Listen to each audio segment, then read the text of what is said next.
ಎಲ್ಲರಿಗೂ ನಮಸ್ಕಾರ. ಕರ್ನಾಟಕ ಸರ್ಕಾರದ ಸಮರ್ಪಣೆ ಸಂಕಲ್ಪ 2 ವರ್ಷಗಳ ಪೂರೈಸಿದ ಸಂದರ್ಭದಲ್ಲಿ ಆಗುತ್ತಿರುವ ಕಾರ್ಯಕ್ರಮದಲ್ಲಿ ಭಾಗವಹಿಸುವಂಥ ಎಲ್ಲ ಮುಖ್ಯಮಂತ್ರಿಗಳೇ, ಎಲ್ಲ ಸಚಿವರೇ, ಎಲ್ಲ ಶಾಸಕ ಮಿತ್ರರೇ, ಎಲ್ಲ ಪದಾಧಿಕಾರಿಗಳೇ, ಕಾಂಗ್ರೆಸ್ ಪಕ್ಷದ ಯಾವತ್ತೂ ಕಾರ್ಯಕರ್ತರೇ, ಮಾಧ್ಯಮದ ಮಿತ್ರರೇ, ಸನ್ಮಾನ್ಯ ಸಿದ್ದರಾಮಯ್ಯ ಅವರ ಸರ್ಕಾರ ಕಳೆದ 2 ವರ್ಷಗಳಲ್ಲಿ ಮಾಡುವಂಥ ಸಾಧನೆಗಳನ್ನು ಬೆಳಕು ಚೆಲ್ಲಲಿಕ್ಕೆ ಐತಿಹಾಸಿಕ ನಗರ ಹೊಸಪೇಟೆನಲ್ಲಿ ಈ ಕಾರ್ಯಕ್ರಮವನ್ನು ನಮ್ಮ ಸರ್ಕಾರ ವತಿಯಿಂದ ಹಮ್ಮಿಕೊಳ್ಳಲಾಗಿದೆ. ಈ ಕಾರ್ಯಕ್ರಮದ ಉದ್ದೇಶ ಕಳೆದ 2 ವರ್ಷಗಳಲ್ಲಿ ಎಲ್ಲ ಇಲಾಖೆಗಳು ಮಾಡುವಂಥ ಸಾಧನೆಗಳನ್ನು ತಮ್ಮ ಮುಂದೆ ಹೇಳಲಿಕ್ಕೆ, ಇಡೀ ಕರ್ನಾಟಕ ಜನತೆಗೆ ತಿಳಿಸಲಿಕ್ಕೆ ಮಾಡುವಂಥ ಈ ಕಾರ್ಯಕ್ರಮದ ಉದ್ದೇಶ. ಈ ಕಾರ್ಯಕ್ರಮದ ಮೂಲಕ ಎಲ್ಲ ಇಲಾಖೆಗಳು, ಅದು ನೀರಾವರಿ ಇರ್ಬೋದು, PWD ಇರ್ಬೋದು, ವಸತಿ ಇರ್ಬೋದು, ಸಣ್ಣ ನೀರಾವರಿ ಇರ್ಬೋದು, ಹಲವಾರು ಕಾರ್ಯಕ್ರಮವನ್ನು ಇವತ್ತು ಈ ಜನತೆಗೆ ಕೊಡುವಂಥ ಪ್ರಯತ್ನ ಮಾಡ್ತಾ ಇದ್ದೀವಿ. ಆದರೆ ವಿರೋಧ ಪಕ್ಷದಿಂದ, ವಿಶೇಷವಾಗಿ ಭಾರತೀಯ ಜನತಾ ಪಕ್ಷದ ಒಂದೇ ಪ್ರಶ್ನೆ, ಎಲ್ಲಿ ಹೋದ್ರು ಸರ್ಕಾರದಲ್ಲಿ ದುಡ್ಡಿಲ್ಲ, ಕೆಲಸ ಆಗ್ತದೆ ಅಂತ ಅವ್ರು ಹೇಳುವಂಥ ಪ್ರಯತ್ನ ಒಂದೇ.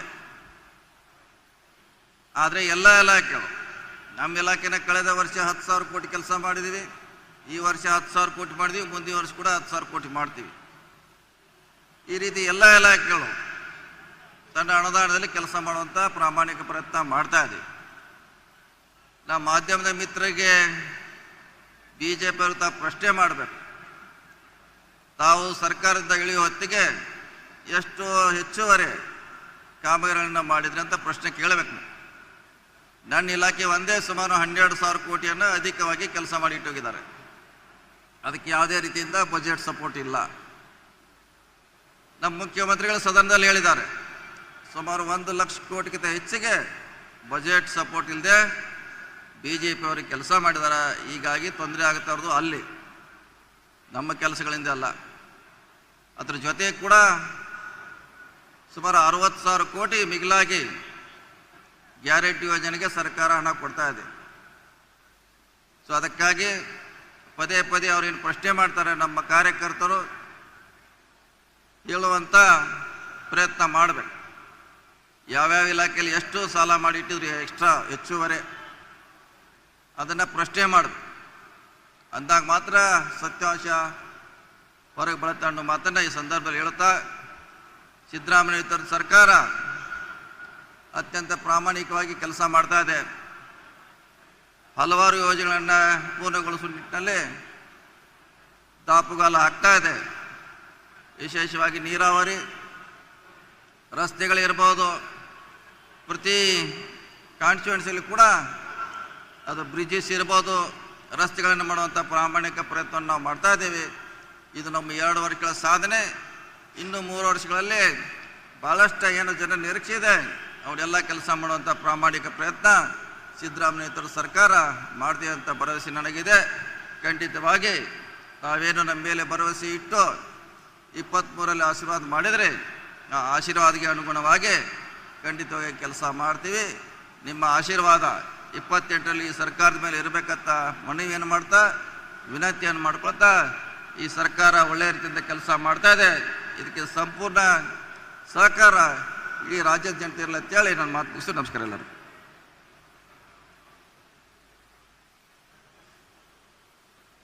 ವಿಶ್ವವಿಖ್ಯಾತ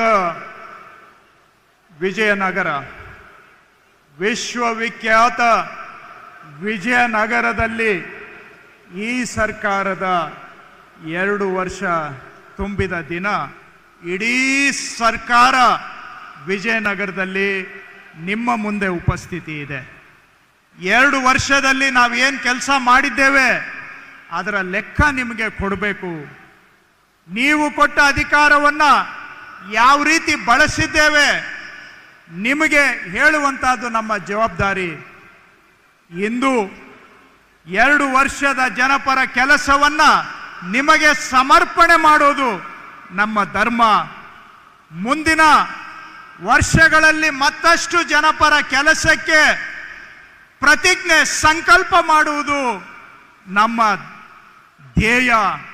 ಆ ಕಾರಣಕ್ಕಾಗಿ ಇಂದು ವಿಶ್ವವಿಖ್ಯಾತ ವಿಜಯನಗರದಲ್ಲಿ ಸಮರ್ಪಣೆ ಸಂಕಲ್ಪ ರಾಜ್ಯದ ಮೂಲೆ ಮೂಲೆಯಿಂದ ಜನಗಳು ಈ ಕಾರ್ಯಕ್ರಮಕ್ಕೆ ಸಾಕ್ಷಿಯಾಗುವಂತವರು ತಾವೆಲ್ಲರೂ ಬಂದಿದ್ದೀರಾ. ನಿಮಗೆ ಮತ್ತೊಮ್ಮೆ ಮಗದೊಮ್ಮೆ 100 ಬಾರಿ ಕೋಟಿ ಬಾರಿ ನಿಮಗೆಲ್ಲರಿಗೂ ಸ್ವಾಗತ, ಧನ್ಯವಾದಗಳು. ಮತ್ತೊಮ್ಮೆ ನಾನು ಆರಂಭದಲ್ಲೇ ಹೇಳಿದೆ, ಪ್ರಜೆಗಳೇ ಪ್ರಭುಗಳು, ನೀವು ನಮ್ಮನ್ನ ಇಲ್ಲಿ ಕೂರಿಸಿದ್ದೀರಾ, ನಿಮ್ಮಿಂದ ನಾವು ಇಲ್ಲಿ ಬಂದಿದ್ದೇವೆ. ನೀವು ಕೊಟ್ಟ ಅವಕಾಶ, ನಿಮ್ಮ ಅವಕಾಶದಲ್ಲಿ ಈ ಕೆಲಸ ಮಾಡುವಂತಹದ್ದು ನಮ್ಮ ಕರ್ತವ್ಯ, ನಮ್ಮ ಜವಾಬ್ದಾರಿ.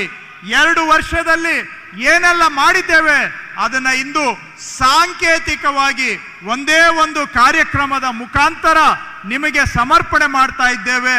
ಕಂದಾಯ ಗ್ರಾಮ ರಚನೆ, ಹಳೆ ದಾಖಲೆಗಳು ಇಲ್ಲದೆ ಇದ್ದಂತಹ ಲಮಾಣಿ ನಾಯಕರು, ಗೊಲ್ಲರು, ಗಾವಲಿಗಳು, ಹಾಲು ಮತಸ್ಥರು, ಕಾಡು ಕುರುಬರು, ಸೋಲಿಗರು, ಬೋವಿಗಳು, ಅಲೆಮಾರಿಗಳು ಇತ್ಯಾದಿ ವಾಸಿಸುವ ತಾಂಡ, ಹಾಡಿ, ಹಟ್ಟಿ, ಕ್ಯಾಂಪು ಹಾಗೂ ಸಾಮಾನ್ಯ ಜನ ವಾಸಿಸುವ ದಾಖಲೆ ರಹಿತ ಗ್ರಾಮ, ಇವುಗಳಿಗೆ ಶಾಶ್ವತ ಪರಿಹಾರ ಕೊಡುವಂತಹ ಕೆಲಸ 2 ವರ್ಷದಿಂದ ನಮ್ಮ ಸರ್ಕಾರ ಅವಿರತವಾಗಿ ಮಾಡಿದೆ.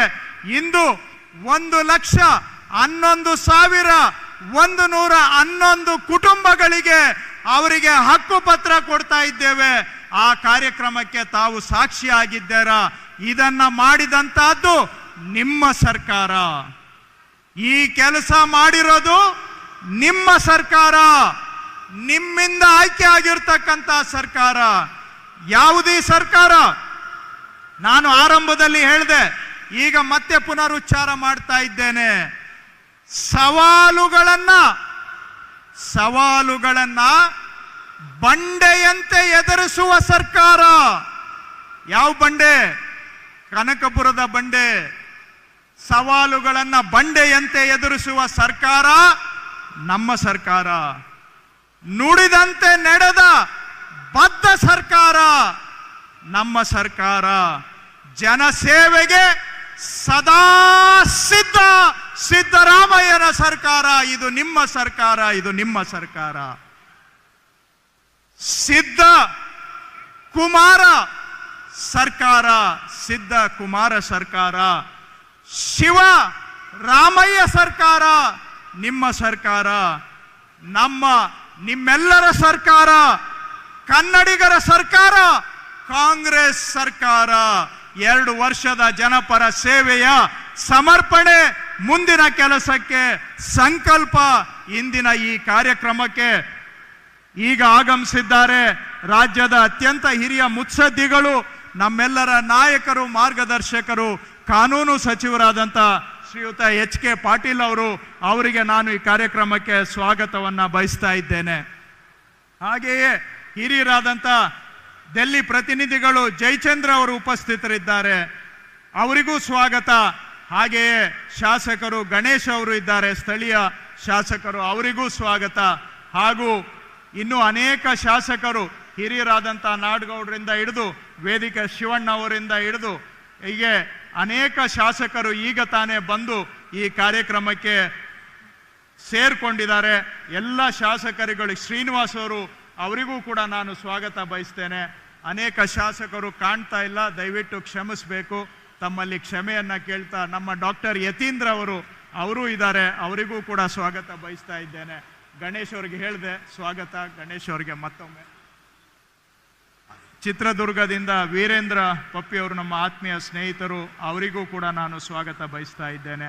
ಉಳಿದವ್ರಿಗೆಲ್ಲ ಆರಂಭದಲ್ಲಿ ನಾವು ಮಾಡಿದ್ದೇವೆ, ಅವರೆಲ್ಲರಿಗೂ ಮತ್ತೊಮ್ಮೆ ನಾನು ಸ್ವಾಗತವನ್ನು ಬಯಸುತ್ತಾ ಇನ್ನು ಕೆಲವೇ ಕ್ಷಣಗಳಲ್ಲಿ ವೇದಿಕೆಗೆ ಬರೋದ್ರಿಂದ ಅವರು ವೇದಿಕೆಗೆ ಬರುವವರೆಗೆ ರೈತ ಗೀತೆಯನ್ನು ಹಾಡೋಣ ಈ ವೇದಿಕೆ ಮುಖಾಂತರ ಅಂತೇಳಿ ರೈತ ಗೀತೆ ಆಡ್ತಕ್ಕಂಥ ಕಲಾವಿದರು ಇದ್ದಾರಾ? ಈ ಒಂದು ಕಾರ್ಯಕ್ರಮದಲ್ಲಿ ವಿಶೇಷವಾಗಿ ಬೆಲೆ ಏರಿಕೆ ಹಾಗೂ ನಾವು ಸಂವಿಧಾನವನ್ನು ಬಚಾವಂತಕ್ಕಂಥ ಈ ಕಾರ್ಯಕ್ರಮದಲ್ಲಿ ನಾವಿಲ್ಲಿ ಪಾಲ್ಗೊಂಡಿದ್ದೀವಿ. ನಾನು ಜಾಸ್ತಿ ಸಮಯನ ತಗೊಳಕ್ ಹೋಗೋದಿಲ್ಲ, ಕೇವಲ 5 ನಿಮಿಷದಲ್ಲಿ ನಾನು ಮಾತನಾಡ್ಲಿಕ್ಕೆ ಇಚ್ಛೆ ಬಯಸ್ತೀನಿ. ಇವತ್ತು ವಿಶೇಷವಾಗಿ ಬಾಬಾ ಸಾಹೇಬ್ ಅಂಬೇಡ್ಕರ್ ಕೊಟ್ಟಿರ್ತಕ್ಕಂಥ ಆರ್ಟಿಕಲ್ 14, ಇವತ್ತು ಆರ್ಟಿಕಲ್ 14ನಲ್ಲಿ ಎಲ್ಲರಿಗೆ ವಿಶೇಷವಾಗಿ ಈ ದೇಶದಲ್ಲಿ ಈಕ್ವಾಲಿಟಿ ಬಿಫೋರ್ ಲಾ ಅಂತ ಹೇಳ್ತೀವಿ. It guarantees equality to every 140 crore Indian citizens. ಹೆಚ್ಚಾಗಿ article 19 right to speech, right to freedom ಅಂತ ಏನ್ ಹೇಳ್ತೀವಿ. Article 32 it is the heart and soul of this constitution. Article 32ನಲ್ಲಿ ದೇಶದ ಸಂವಿಧಾನದಲ್ಲಿ ಇರ್ತಕ್ಕಂಥ ಎಲ್ಲ ಹಕ್ಕುಗಳು ನಮಗೆ ಸಿಗಬೇಕು. ಸಿಗಲಿಲ್ಲ ಅಂತಂದ್ರೆ ನಾವು ಸುಪ್ರೀಂ ಕೋರ್ಟ್ನ ಬಾಗಿಲಕ್ಕೆ ಹೋಗ್ತಕ್ಕಂಥ ಈ ಒಂದು ಆರ್ಟಿಕಲ್ 32 ವಿಶೇಷವಾಗಿ ಭಾರತ ದೇಶದಲ್ಲಿ ಇದು ಸನ್ಮಾನ್ಯ ಬಾಬಾ ಸಾಹೇಬ್ ಅಂಬೇಡ್ಕರ್ ಕೊಟ್ಟಿರ್ತಕ್ಕಂಥದ್ದು ತಮ್ಮ ಗಮನಕ್ಕಿರಲಿ ಅಂತ ಈ ಸಂದರ್ಭಕ್ಕೆ ಕೇಳಲಿಕ್ಕೆ ಬಯಸ್ತೀನಿ. ಎಲ್ಲರಿಗಿಂತ ಹೆಚ್ಚಾಗಿ ಆರ್ಟಿಕಲ್ 45 ಇವತ್ತೇನು ರೈಟ್ ಟು ಎಜುಕೇಶನ್ ಅಂತ ನಾವು ಮಾತನಾಡ್ತಾ ಇದೀವಿ, ಇದು ತಂದಿರತಕ್ಕಂಥದ್ದು ಈ ಸಂವಿಧಾನದಲ್ಲಿ. ಎಲ್ಲರಿಗಿಂತ ಹೆಚ್ಚಾಗಿ ಮಾಧ್ಯಮ ಸ್ನೇಹಿತರಿದ್ದಾರೆ, they want to change article 142. ಇವತ್ತು ಆರ್ಟಿಕಲ್ 142 ನಲ್ಲಿ ಯಾವುದೇ ಒಂದು ಪಾರ್ಲಿಮೆಂಟ್ ನಲ್ಲಿ ಸ್ವೇಚ್ಛೆಯಿಂದ ಕೇಂದ್ರ ಸರ್ಕಾರ ತೀರ್ಮಾನವನ್ನು ಮಾಡಿದ್ರೆ ಅದು ಸರಿಯಿದೆ ಅಲ್ಲ ತಪ್ಪಿದೆ ಅಂತ ಹೇಳಿ ಸುಪ್ರೀಂ ಕೋರ್ಟ್ ನಿರ್ಣಯ ಮಾಡತಕ್ಕಂಥ ಶಕ್ತಿ ಆರ್ಟಿಕಲ್ 142 ನಲ್ಲಿದೆ. ಯಾವಾಗ ಬಿಜೆಪಿ ಅವರಿಗೆ ಅನುಕೂಲ ಆಗುತ್ತೆ, ಸುಪ್ರೀಂ ಕೋರ್ಟ್ನ ವಾತಾವರಣ ವಿಶೇಷವಾಗಿ ಅವರು ಕೊಟ್ಟಿರ್ತಕ್ಕಂಥ ವರ್ಡಿಕ್ಟ್ಗಳು ಅವ್ರ ಪರವಾಗಿದ್ದಾಗ ಸುಪ್ರೀಂ ಕೋರ್ಟ್ನ ಏನು ಜಡ್ಜ್ಮೆಂಟ್ ಇದೆ ಅದ್ರ ಪರವಾಗಿ ಮಾತನಾಡ್ತಾರೆ. ಯಾವುದೇ ಒಂದು ಜಡ್ಜ್ಮೆಂಟ್ ಕೇಂದ್ರ ಸರ್ಕಾರದ ಬಿಜೆಪಿಯ ನರೇಂದ್ರ ಮೋದಿ ಸಾಹೇಬರ ಸರ್ಕಾರ ವಿರುದ್ಧ ಆದಾಗ ಇವತ್ತು ಸುಪ್ರೀಂ ಕೋರ್ಟ್ನ ವಿರುದ್ಧವಾಗಿ ಮಾತನಾಡ್ತಾ ಇದ್ದಾರೆ. ಇವತ್ತು ಆರ್ಟಿಕಲ್ 142 ನ ಚೇಂಜ್ ಮಾಡಲಿಕ್ಕೆ ಪ್ರಯತ್ನ ಆದ್ರೆ ಬೇರೆ ಎಲ್ಲ ನಮ್ಮ ಹಕ್ಕುಗಳನ್ನ ಮುಟುಗೋಡಿಸ್ತಕ್ಕಂಥ ಕೆಲಸ ಮುಂದೆ ಬರ್ತಕ್ಕಂಥಲ್ಲಿ ಬಿಜೆಪಿಯ ಸರ್ಕಾರ, ಕೇಂದ್ರ ಸರ್ಕಾರ ಆ ನಿಟ್ಟಿನಲ್ಲಿ ಯೋಚನೆ ಮಾಡ್ತಾ ಇದೆ, ಆ ನಿಟ್ಟಿನಲ್ಲಿ ಮಾತನಾಡ್ತದೆ. ಅದಕ್ಕಾಗಿ ಇವತ್ತು ವಿಶೇಷವಾಗಿ ಖರ್ಗೆ ಸಾಹೇಬರು ಡೆಲ್ಲಿಯಿಂದ ಇಲ್ಲಿಗೆ ಬಂದು ಇದ್ರ ಬಗ್ಗೆ ಮಾಹಿತಿಯನ್ನು ಕೊಡಬೇಕು. ಇಡೀ ದೇಶದ ಜನರು ಇದ್ರ ಬಗ್ಗೆ ಅರ್ಥ ಮಾಡ್ಕೋಬೇಕು. ಸಂವಿಧಾನದಲ್ಲಿರ್ತಕ್ಕಂಥ ಹಕ್ಕನ್ನ ನಾವೆಲ್ಲ ಪ್ರತಿಪಾದನೆ ಮಾಡಬೇಕು, ಅದ್ರ ಪರವಾಗಿ ಹೋರಾಟ ಮಾಡಬೇಕಂತಕ್ಕಂಥದ್ದು ಈ ಕಾರ್ಯಕ್ರಮ. ಇವತ್ತು ನಾವು ಜಸ್ಟಿಸ್ ಬಗ್ಗೆ, ಈಕ್ವಾಲಿಟಿ ಬಗ್ಗೆ, ಲಿಬರ್ಟಿ ಬಗ್ಗೆ, ಫ್ರಾಟರ್ನಿಟಿ ಬಗ್ಗೆ ಈ ದೇಶದಲ್ಲಿ ನಾವು ಮಾತನಾಡ್ತಾ ಇದೀವಿ ಬಂಧುಗಳೇ. ಇದು ಸಂವಿಧಾನದ ನಾನು ಕೇವಲ ಕೆಲವು ಅಂಶಗಳನ್ನ ಮಾತನಾಡಿದ್ದೀನಿ, ಇದನ್ನೆಲ್ಲ ನಾವು ಉಳಿಸ್ಕೊಂಡು ಹೋಗ್ಬೇಕು. ಅದಕ್ಕಾಗಿ ಇವತ್ತು ಸಮರ್ಪಕವಾಗಿ ಇಡೀ ಕರ್ನಾಟಕ ರಾಜ್ಯದಲ್ಲಿ ದೇಶಾದ್ಯಂತ ರಾಹುಲ್ ಗಾಂಧಿ ಅವರು ಭಾರತ್ ಜೋಡೋ ಅಂತ ಕಾರ್ಯಕ್ರಮ ಮುಖಾಂತರ ಅರಿವನ್ನು ಮೂಡಿಸಲಿಕ್ಕೆ ಪ್ರಯತ್ನ ಮಾಡ್ತಾ ಇದ್ದಾರೆ. ತಮಗೆಲ್ಲ ಗೊತ್ತಿದೆ ಬಂಧುಗಳೇ.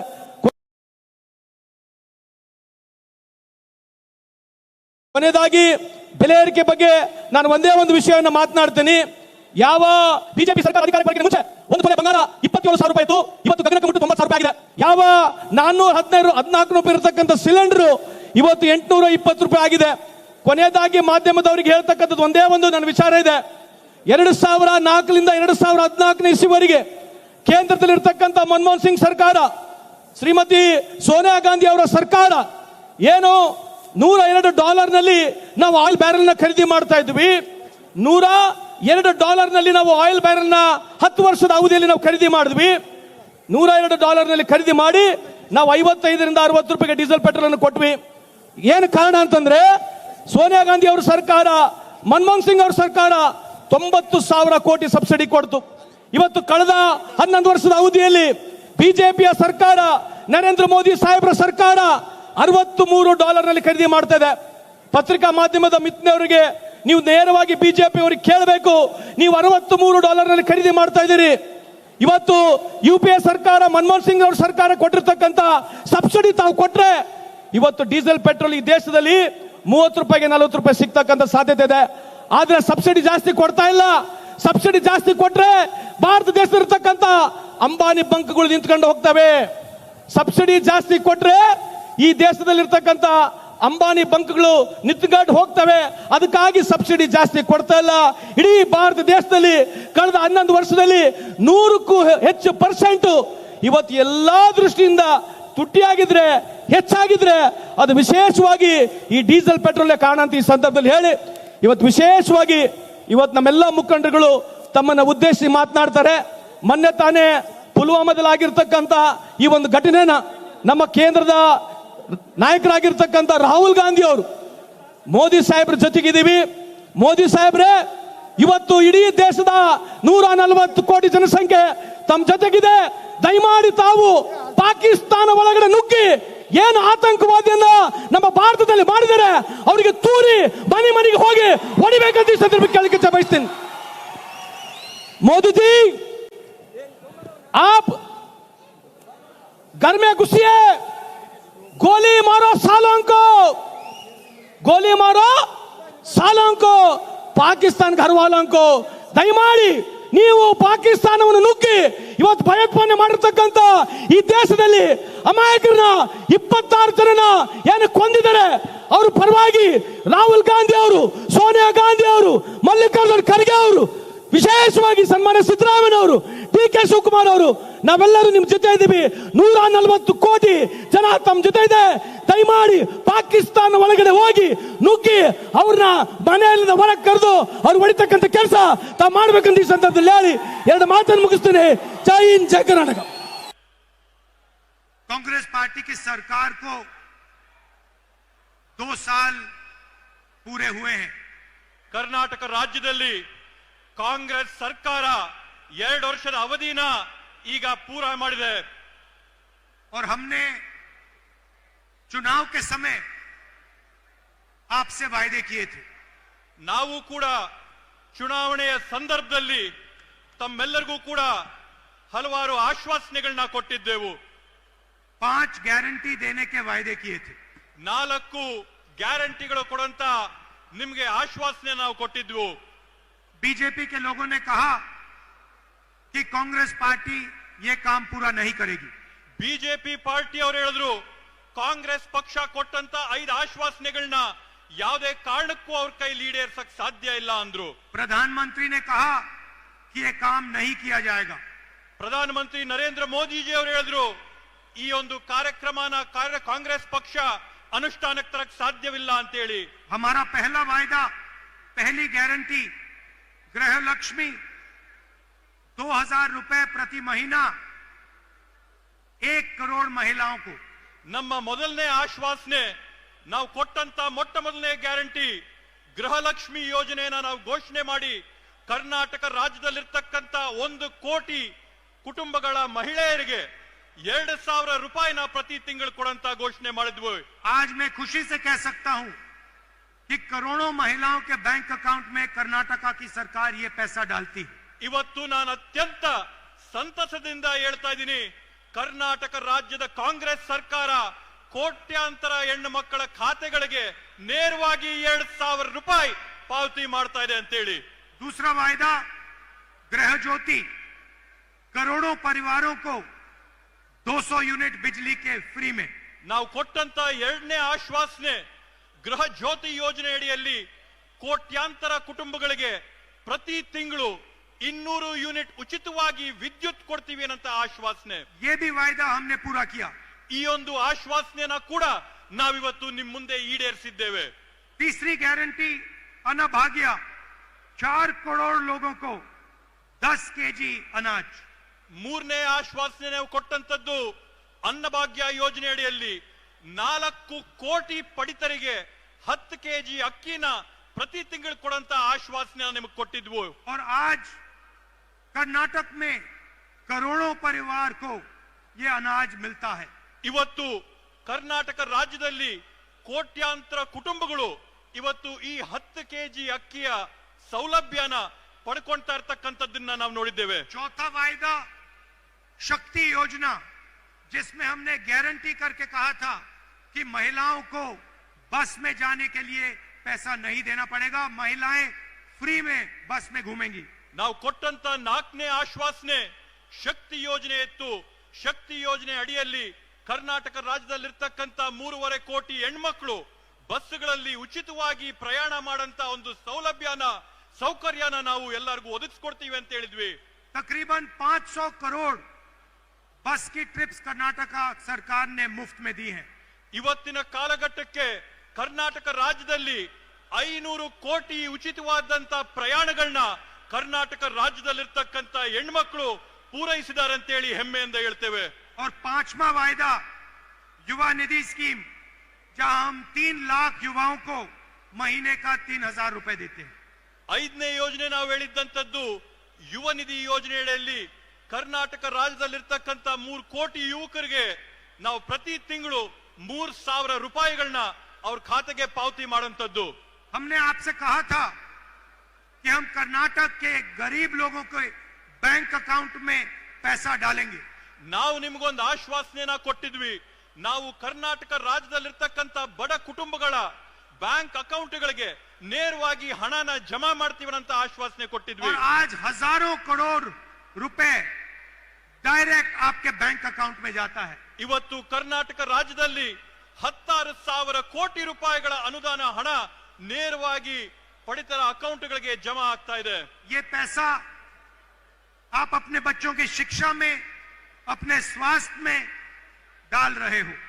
ಈ ಒಂದು ನಾವು ಕೊಡ್ತಾ ಇರತಕ್ಕಂತ ಹಣನ ತಾವು ತಮ್ಮ ಮಕ್ಕಳ ವಿದ್ಯಾಭ್ಯಾಸಕ್ಕೋಸ್ಕರ, ತಮ್ಮ ಕುಟುಂಬಗಳ ಆರೋಗ್ಯಕ್ಕೋಸ್ಕರ ಈ ಎಲ್ಲ ಅನುದಾನಗಳನ್ನ ಹಣನ ಬಳಸ್ತಾ ಇರತಕ್ಕಂಥದ್ದು ನಾವು ನೋಡಿದ್ದೇವೆ. और यही हम चाहते थे कि जो आपका धन है वो वापस आपके जेब में जाए.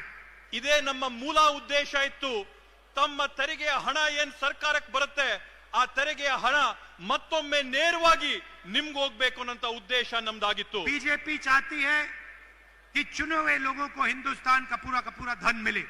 ಬಿಜೆಪಿಯ ಉದ್ದೇಶ ಇರ್ತಕ್ಕಂಥದ್ದು ಈ ದೇಶದಲ್ಲಿ ಆಯ್ಕೆ ಮಾಡಿದಂತ ಕೆಲವೊಂದು ಕುಟುಂಬಗಳಿಗೆ ಮಾತ್ರ ಈ ದೇಶದ ಎಲ್ಲ ಸಂಪನ್ಮೂಲ ಆಸ್ತಿ ಸ್ವತ್ತು ಹೋಗ್ಬೇಕು ಅಂತೇಳಿ. और हम चाहते हैं कि कर्नाटक की जनता के जेब में, गरीब जनता के जेब में, पिछड़ों, दलितों, आदिवासियों, इनके जेब में सीधा पैसा जाए.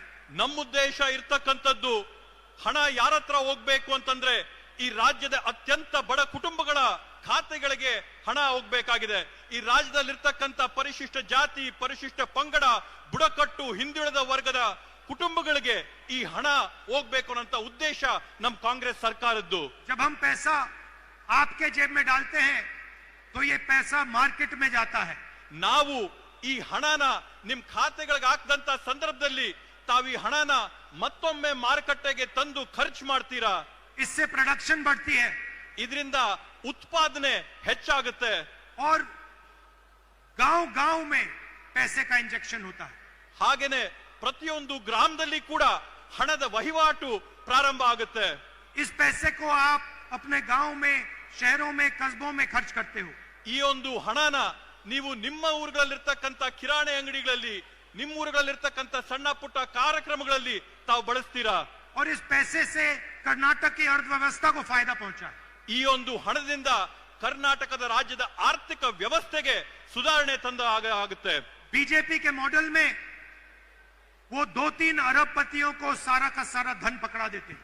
ಬಿಜೆಪಿ ಅವರ ಉದ್ದೇಶ ಇರತಕ್ಕಂಥದ್ದು ಈ ಹಣವನ್ನೆಲ್ಲ ಕೂಡ 2-3 ಕೋಟ್ಯಾಧಿಪತಿಗಳಿಗೆ ಸೇರಿಸಬೇಕು ಅನ್ನೋಂಥದ್ದು ಬಿಜೆಪಿ ಅವರ ಉದ್ದೇಶ.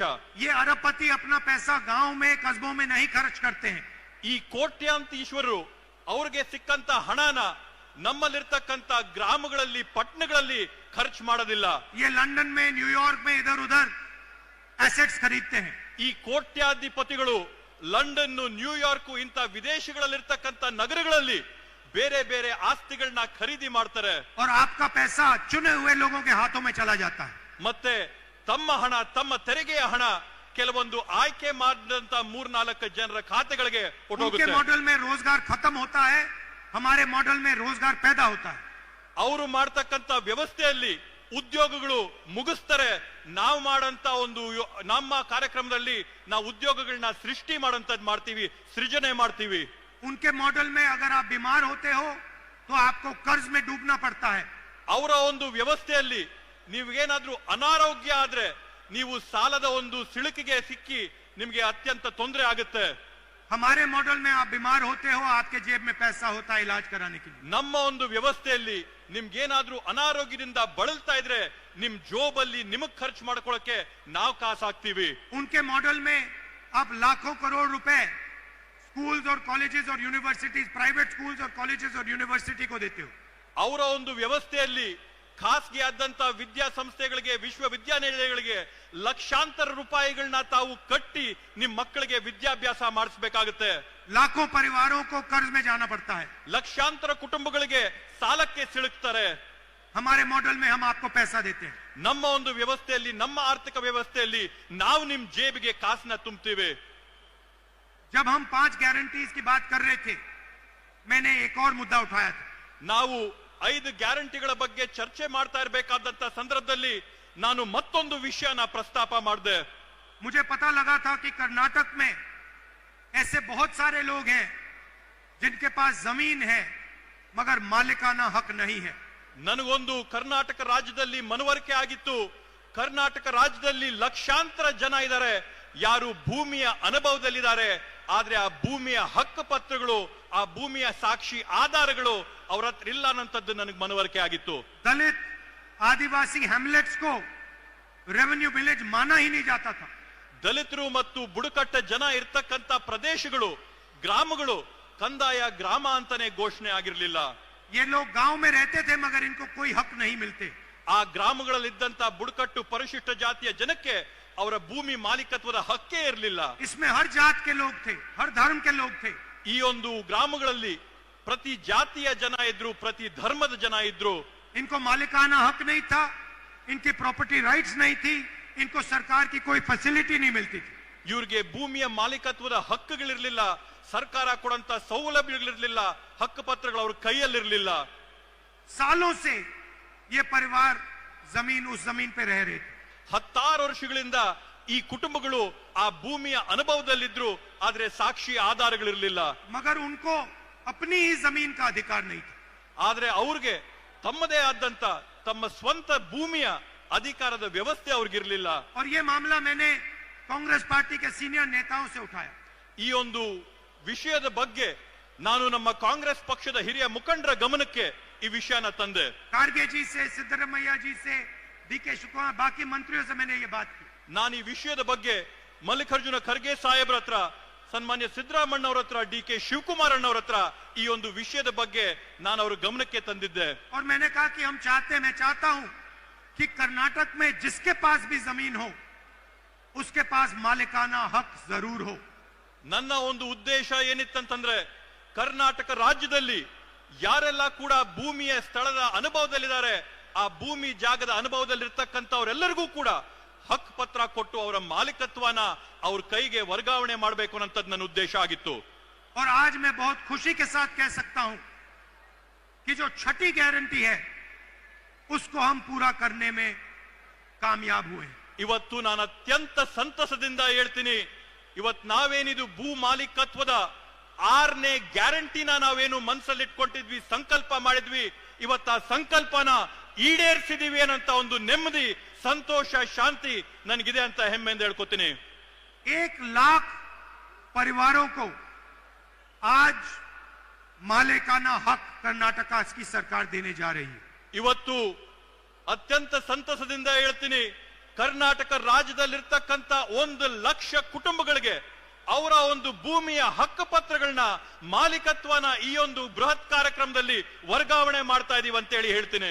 जो इंदिरा गांधी का सपना था, ಇಂದಿರಾ ಗಾಂಧೀಜಿ ಅವರ ಕನಸೇನಿತ್ತು, उसको पूरा करने के लिए हमने एक बहुत बड़ा कदम लिया है. ಆ ಒಂದು ಕನಸನ್ನ ನಾವು ನನಸಾಗಿ ಮಾಡೋದಕ್ಕೋಸ್ಕರ ಈ ಒಂದು ದೊಡ್ಡ ಹೆಜ್ಜೆನ ನಾವಿಟ್ಟಿದ್ದೇವೆ. 2000 हैबिटेशंस को हम रेवेन्यू विलेज घोषित कर रहे हैं.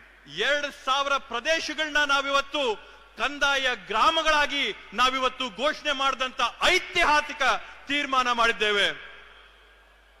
और मैंने ये भी कहा है कि डिजिटल रजिस्ट्री होनी चाहिए. ನಾನು ಮತ್ತೊಂದು ಮಾತು ಹೇಳಿದ್ರೆ, ತಂತ್ರಾಂಶಗಳಲ್ಲಿ, ತಂತ್ರಜ್ಞಾನದಲ್ಲಿ ಎಲ್ಲ ದಾಖಲಾತಿಗಳು ತಂತ್ರಜ್ಞಾನದಲ್ಲಿ ಡಿಜಿಟಲ್ ರೆಕಾರ್ಡ್ ಇರಬೇಕು ಅಂತ ಹೇಳಿ. गरीब लोग अपने जमीन का रिकॉर्ड नहीं निकाल सकते हैं. ಬಡ ಕುಟುಂಬದಲ್ಲಿರ್ತಕ್ಕಂಥವ್ರು, ಸಣ್ಣ ಪುಟ್ಟ ಮನೆಗಳಲ್ಲಿರ್ತಕ್ಕಂಥವ್ರು ಅವರ ಕಂದಾಯ ದಾಖಲಾತಿಗಳನ್ನ ಭದ್ರವಾಗಿ ಇಟ್ಕೊಳ್ಳಕ್ಕೆ ಕಷ್ಟ ಆಗುತ್ತೆ. सालों बीत जाते हैं, उनको अपना डॉक्यूमेंट नहीं मिलता है. 16 ವರ್ಷಗಳು ಕಳೆದರೂ ಕೂಡ ಅವ್ರಿಗೆ ಅವರ ಮಾಲೀಕತ್ವದ ಪತ್ರಗಳು ಕೈಗೆ ಸಿಗೋದಿಲ್ಲ. इसीलिए हमने कहा है कि 21वीं सदी में डिजिटल रजिस्ट्री होनी चाहिए. ಆದ್ರಿಂದ ನಾವು ಕೊಟ್ಟಂತ ನಿರ್ದೇಶನ ಏನಂತಂದ್ರೆ 21ನೇ ಶತಮಾನದಲ್ಲಿ ಎಲ್ಲರ ಕಂದಾಯ ಡಾಕ್ಯುಮೆಂಟ್ಗಳು ಡಿಜಿಟಲೀಕರಣ ಆಗಬೇಕು ಅನ್ನೋ ಒಂದು ನಿರ್ದೇಶನ ನಾವು ನೀಡಿದ್ವಿ. आपके हाथ में एक फिजिकल कॉपी होगी, ನಿಮ್ಮ ಕೈಯಲ್ಲಿ ಒಂದು ಫಿಸಿಕಲ್ ಕಾಪಿ ಇದ್ರೂ ಕೂಡ, मगर जब भी आपको जरूरत पड़े आप डिजिटल कॉपी निकाल पाओगे. ಆದ್ರೆ ನಿಮಗೆ ಯಾವತ್ತಾದ್ರೂ ಬೇಕಾದ್ರೂ ಕೂಡ ತಂತ್ರಾಂಶದಲ್ಲಿ ಡಿಜಿಟಲ್ ಕಾಪಿ ತಾವು ಯಾವಾಗ ಬೇಕಾದ್ರೂ ತಗೋಬಹುದು. इस गारंटी से हमारे जो सबसे गरीब कमजोर भाई बहन हैं उनको फायदा होगा. ಇವತ್ತು ಈ ಒಂದು 6ನೇ ಗ್ಯಾರಂಟಿಯಿಂದ ನಮ್ಮ ಸಮಾಜದಲ್ಲಿರ್ತಕ್ಕಂಥ ಅತ್ಯಂತ ಬಡ ಹಿಂದುಳಿದ ಕುಟುಂಬಗಳಿಗೆ ಸಾಕಷ್ಟು ದೊಡ್ಡ ಅನುಕೂಲ ಸೌಲಭ್ಯ ಆಗಿದೆ.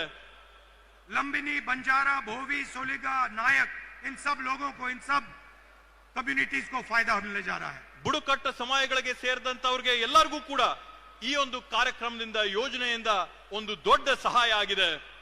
और मैंने एक और बात बोली है. ನಾನು ಇದ್ರ ಜೊತೆಗೆ ಮತ್ತೊಂದು ಮಾತನ್ನ ನಾನು ಹೇಳಿದ್ದೇನೆ. 50,000 ऐसे परिवार हैं 50 जिनके पास अभी भी मालिकाना हक नहीं है. ನಾನು ಮತ್ತೊಂದು ಮಾತು ಹೇಳಿದ್ದೀನಿ. 50,000 ಈ ರೀತಿಯಾದಂತ ಕುಟುಂಬಗಳಿವೆ ಯಾರಿಗೆ ಇವತ್ತಿಗೂ ಕೂಡ ತಮ್ಮ ಹಕ್ಕು ಪತ್ರಗಳ ಕೈಗೆ ಸಿಕ್ಕಿಲ್ಲ. हम चाहते हैं कि 6 महीने के अंदर उन 50,000 परिवारों को भी मालिकाना हक दिया जाए. ನಾನ್ ತಮ್ಗೆ ಆಶ್ವಾಸನೆ ಕೊಡ್ತೇನೆ, ಮುಂದೆ ಬರುವಂತ 6 ತಿಂಗಳ ಒಳಗಡೆ ಈ 50,000 ಕುಟುಂಬಗಳಿಗೂ ಕೂಡ ಅವರ ಹಕ್ಕು ಪತ್ರನ ಕೊಡಂತ ಕೆಲಸನ ನಮ್ಮ ಸರ್ಕಾರದ ವತಿಯಿಂದ ಮಾಡಿಸ್ತೇವೆ ಅಂತ ಹೇಳಿ. 2000 रेवेन्यू विलेजेस घोषित किए गए हैं. 2,000 ಕಂದಾಯ ಗ್ರಾಮಗಳನ್ನ ಊರ್ಜಿತ ಮಾಡಿದ್ದೇವೆ. हम चाहते हैं कि 500 और नए रेवेन्यू विलेजेस घोषित हों. ನಮ್ಮ ಗುರಿ ಇರ್ತಕ್ಕಂಥದ್ದು ಕರ್ನಾಟಕ ರಾಜ್ಯದಲ್ಲಿ ಇನ್ನೂ ಕೂಡ 500 ನೂತನವಾದಂತ ಕಂದಾಯ ಗ್ರಾಮಗಳನ್ನ ನಾವು ಘೋಷಣೆ ಮಾಡಬೇಕು ಅಂತ ಹೇಳಿ. कर्नाटका में कोई नहीं होना चाहिए जिसके पास अपनी जमीन का मालिकाना हक नहीं है. ಕರ್ನಾಟಕ ರಾಜ್ಯದಲ್ಲಿ ಯಾರು ಕೂಡ ತಮ್ಮ ಭೂಮಿಯ ಹಕ್ಕು ಪತ್ರ ಇಲ್ಲದೆ ಇದ್ದಂತವರು, ತಮ್ಮ ಭೂಮಿಯ ಮಾಲೀಕತ್ವ ಇಲ್ಲದೆ ಇದ್ದಂತವರು ಯಾರು ಕೂಡ ಇರಬಾರ್ದು ಅನ್ನೋಂಥದ್ದು ನಮ್ಮ ಸಂಕಲ್ಪ. जो कांग्रेस पार्टी के स्टेट, डिस्ट्रिक्ट और विलेज गारंटी कमिटीज हैं, ಕರ್ನಾಟಕ ರಾಜ್ಯದಲ್ಲಿರ್ತಕ್ಕಂಥ ಜಿಲ್ಲೆ, ತಾಲೂಕು, ಗ್ರಾಮದ ಗ್ಯಾರಂಟಿ ಸಮಿತಿಗಳೇನಿವೆ, उनसे मैं कहता हूं कि आप हर परिवार को उनकी डीड जाके दो. ನಾನು ಈ ಸಮಿತಿಗಳಿಗೆ ನಾನು ಮನವಿ ಮಾಡ್ಕೊಂತೀನಿ, ಈ ರೀತಿಯಾದಂತ ಕುಟುಂಬಗಳು ನಿಮ್ಮಲ್ಲಿದ್ರೆ ಅವರೆಲ್ಲರಿಗೂ ಕೂಡ ಅವರ ಹಕ್ಕನ್ನ ಕೊಡಿಸಂತ ಕೆಲಸ. हर परिवार को अपना मालिकाना हक मिलना चाहिए. ಪ್ರತಿಯೊಂದು ಪರಿವಾರಕ್ಕೂ ಕುಟುಂಬಕ್ಕೂ ಕೂಡ ತಮ್ಮ ಹಕ್ಕು ಪತ್ರಗಳು, ತಮ್ಮ ಮಾಲೀಕತ್ವದ ಪ್ರಮಾಣ ಪತ್ರಗಳು ಸಿಗಬೇಕು ಅನ್ನೋಂಥದ್ದನ್ನ ಮನವಿ ಮಾಡ್ತೀನಿ. और हम चाहते हैं कि कर्नाटक हिंदुस्तान का पहला प्रदेश हो जहां जिसके पास भी जमीन है उसके पास उस जमीन का हक है. ನಮ್ಮ ಉದ್ದೇಶ ಇರತಕ್ಕಂಥದ್ದು ಭಾರತ ದೇಶದಲ್ಲಿ ಕರ್ನಾಟಕ ರಾಜ್ಯ ಮೊಟ್ಟ ಮೊದಲನೇ ರಾಜ್ಯ ಆಗಬೇಕು. ಯಾವ ರಾಜ್ಯದಲ್ಲಿ ಇರ್ತಕ್ಕಂಥ ಪ್ರತಿಯೊಬ್ಬ ಸಾರ್ವಜನಿಕರು ಮಾಲೀಕತ್ವದಲ್ಲಿ ಅನುಭವದಲ್ಲಿರ್ತಕ್ಕಂಥ ಭೂಮಿಯ ಪತ್ರಗಳು ಅವ್ರ ಕೈಯಲ್ಲಿರಬೇಕು, ಅವರ ಮಾಲೀಕತ್ವದ ಹಕ್ಕು ಪತ್ರ ಅವ್ರಿಗೆ ಸಿಕ್ಕಿರ್ಬೇಕು ಅನ್ನೋ ಉದ್ದೇಶ. वायदा हमने आपको 5 गारंटी का किया था, ಇವಾಗವರೆಗೂ ನಾವು ನಿಮ್ಗೆ 5 ಗ್ಯಾರಂಟಿಗಳ ಆಶ್ವಾಸನೆ ಕೊಟ್ಟಿದ್ವಿ. मगर सच्चाई में हमने आपके लिए 6 गारंटी की है. ಆದ್ರೆ ವಾಸ್ತವವಾಗಿ ನಿಜವಾಗಿ ಕೂಡ ನಾವು ನಿಮ್ಗೋಸ್ಕರ 6 ಗ್ಯಾರಂಟಿಗಳನ್ನ ಈಡೇರಿಸಿದ್ದೇವೆ. और ये शायद सबसे जरूरी कर्नाटक के भविष्य के लिए गारंटी है. ಈ 6ನೇ ಗ್ಯಾರಂಟಿ ಏನ್ ನಾವು ಈಡೇರಿಸಿದೀವಿ, ಕರ್ನಾಟಕ ರಾಜ್ಯದ ಭವಿಷ್ಯಕ್ಕೆ ಅತ್ಯಮೂಲ್ಯವಾದಂತ ಕೊಡುಗೆಯಾಗಿ ಇದಾಗಿದೆ. इससे करोड़ों परिवारों को फायदा होने जा रहा है. ಈ ಒಂದು ಹಕ್ಕು ಪತ್ರಗಳಿಂದ ಕೋಟ್ಯಾಂತರ ಕುಟುಂಬಗಳಿಗೆ ಅನುಕೂಲ ಆಗಂತದ್ದನ್ನ ನಾವು ನೋಡ್ತೇವೆ. आप सबका मैं बहुत बहुत धन्यवाद करता हूं. नमस्कार, जय हिंद. ತಮ್ಮೆಲ್ಲರಿಗೂ ಕೂಡ ನಾನು ವಂದನೆಗಳನ್ನ, ನಮನಗಳನ್ನ ಸಲ್ಲಿಸ್ತಾ ನನ್ನ ಮಾತುಗಳನ್ನ ಮುಗಿಸ್ತೀನಿ. ಜೈ ಹಿಂದ್.